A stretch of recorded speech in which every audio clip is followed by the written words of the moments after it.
if I told you that the fate of global financial systems could hinge on a legal battle between Russia and a Western financial institution?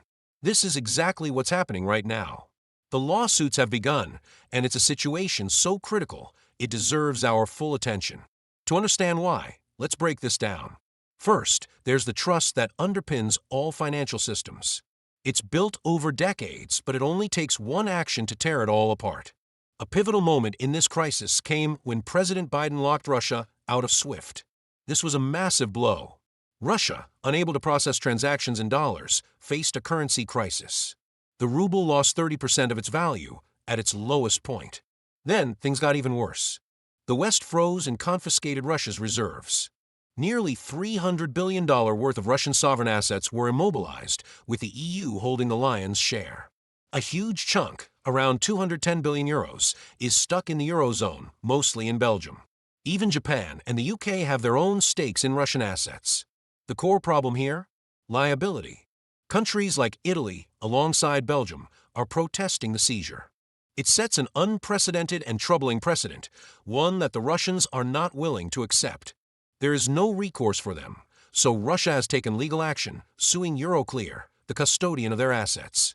This lawsuit isn't just about retrieving money. It's about sending a message. Russia has filed for 18 trillion rubles in damages, roughly $230 billion. And this case is monumental because it's a sovereign central bank suing a Western entity for its money. Euroclear, a private company, may seem neutral, but it operates under the jurisdiction of Brussels, highlighting the risks of holding money in the West. Now, why is Russia willing to pursue this lawsuit at all costs? The stakes are high. The Russian funds frozen in Euroclear are vital for Europe. The EU is struggling financially, and it relies on these frozen assets to fund operations, including the war in Ukraine.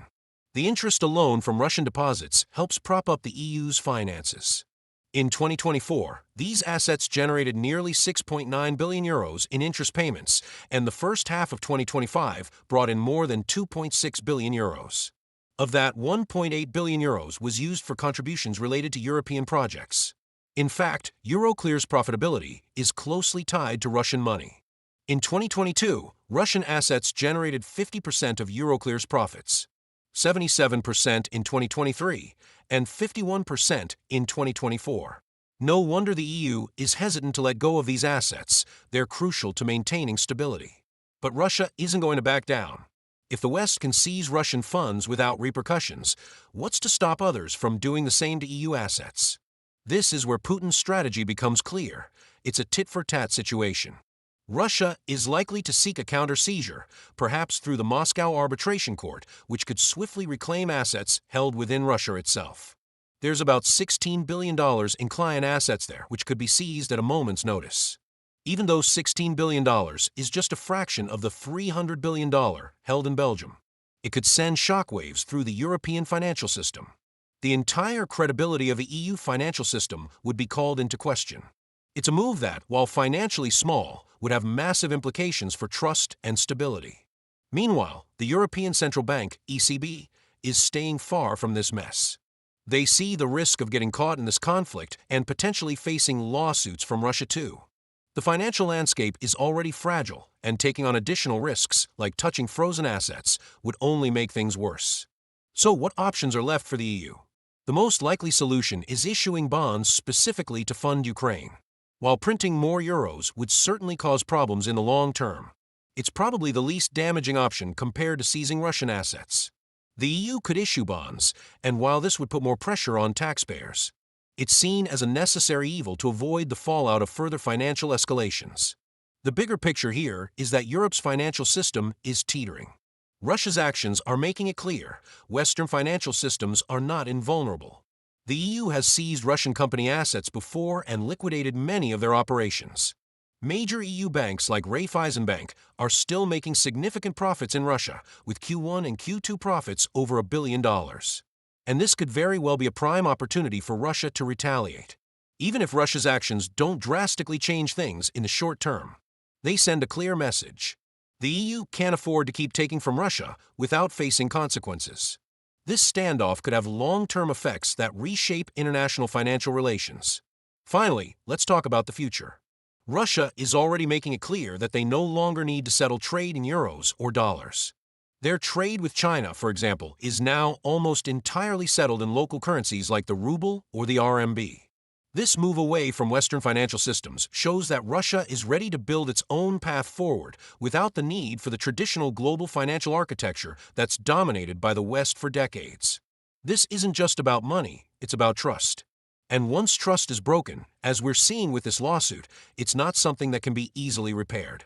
The consequences of this legal battle could reshape financial systems worldwide, altering how nations engage with one another and how they secure their wealth. Russia is increasingly settling its exports with the Chinese currency, the RMB, instead of the dollar or euro. This means that goods worth around $4 billion, sold to countries in Asia, the Middle East, and Africa, are now paid for using RMB. Even oil exports to India are reportedly being paid in yuan. Why is this happening? Simply put, trust in a Western financial system has collapsed, and Russia is finding alternative ways to conduct trade. The main reason countries hold excess dollars or euros is to reinvest them into bonds and earn returns. But now, with the risk of those assets being frozen or confiscated, it no longer makes sense to keep large amounts of these currencies. In other words, why would anyone risk their money for a small return if it could be taken away at any moment? Instead, Russia is opting for currencies it can control, rubles, or the currency of an economic ally, yuan. To further safeguard its reserves, Russia is shifting its wealth into gold. If you've been buying gold yourself, you're in good company. The Russian central bank has increased its gold holdings significantly, reaching over $310 billion in physical gold by November. This trend has been growing steadily month after month without any noticeable increase in foreign currency reserves, such as dollars or euros. Russia has learned the importance of counterparty risk, the risk that someone may not fulfill their side of a financial agreement. They've now decided that gold is a much safer bet. This shift to gold comes after a proposal by Ukraine's president, Zelensky, to seize Russian assets, which seemed like an easy win for the West. The West is facing a financial crunch and needs money, particularly to fund military operations. Seizing $300 billion of frozen Russian assets would provide a quick financial boost. But there's a downside. This act damages trust in the Western financial system. If Russia's assets can be taken with no consequences, other nations, including China, might face similar risks. China holds significant amounts of U.S. debt, and it's not just in the U.S. They may have as much as $200 billion in U.S. bonds held in Euroclear, the same financial institution that froze Russian assets. If Russian assets were seized so easily, China might start repatriating its own funds to avoid similar treatment. This could involve selling off U.S. debt and converting it into cash. Once China converts its U.S. bonds into cash, what will it do with this massive pile of dollars? Some will be used for global investments, loans to BRICS nations, and financing Chinese tech companies, especially in sectors like AI and semiconductors. But a large portion will likely flow into gold. China has been increasing its gold holdings steadily, adding another ton in November, bringing the total to 2,305 tons, which accounts for 8.3% of their foreign exchange reserves. This is likely just the tip of the iceberg, as China's military, wealth funds, and state-owned banks are all stockpiling gold too.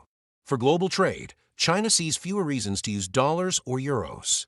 China's trade surplus, which is expected to exceed $1.2 trillion annually, is another factor driving this change.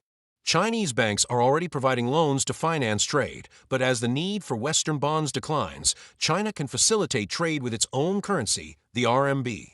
As more and more trade is conducted in RMB, the influence of the dollar and euro will continue to diminish. Currently, about 72% of global trade is financed in dollars. As China pushes for payments in RMB, this percentage will likely rise, and countries importing goods from China will have to de-dollarize too. This shift isn't just a concern for countries like Russia and China. Even EU countries are looking for ways to protect their financial sovereignty.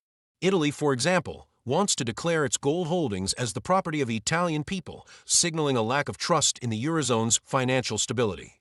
If the EU continues down this path, it could trigger a financial crisis, especially if more assets are seized or frozen. Italy's gold reserves could act as a backup for the economy or even the currency itself in case the Eurozone collapses. If Russia's euro holdings are seized, it could lead to a currency crash, dissolving the value of the euro. As we consider the repercussions of this decision, it's important to understand the broader consequences. Suddenly, imports to Italy and the rest of the EU will become significantly more expensive. Why? Because the seizure of Russian assets is creating a ripple effect throughout the global economy. This domino effect will not only raise costs but could also lead to unexpected consequences, or black swans, events that are hard to predict but could drastically change the financial landscape. This decision by the West, particularly the EU, is risky. There are no clear winners here. While Russia might lose $300 billion, the bigger loss could be to the reputation of the West. In the world of finance, trust is everything. Once trust is damaged, it's incredibly hard to rebuild. The EU could break its own credibility by taking this drastic step, and it may cost them far more in the long run. So what happens next? Russia might decide to counterseize EU assets in retaliation. If the West doesn't back down, we could see a complete reversal, with the EU's assets being seized by Russia. This could spark further economic tensions and escalate the financial conflict. But the question remains, will the West back down and reverse the seizure, or will they hold firm? What do you think? Will Russia retaliate and seize EU assets in response? Or will the West back down and resolve the situation before it spirals further? Let me know your thoughts in the comments below. Stay safe out there, and if you found this insightful, don't forget to smash that like button and subscribe. We'll continue to navigate these unpredictable times together.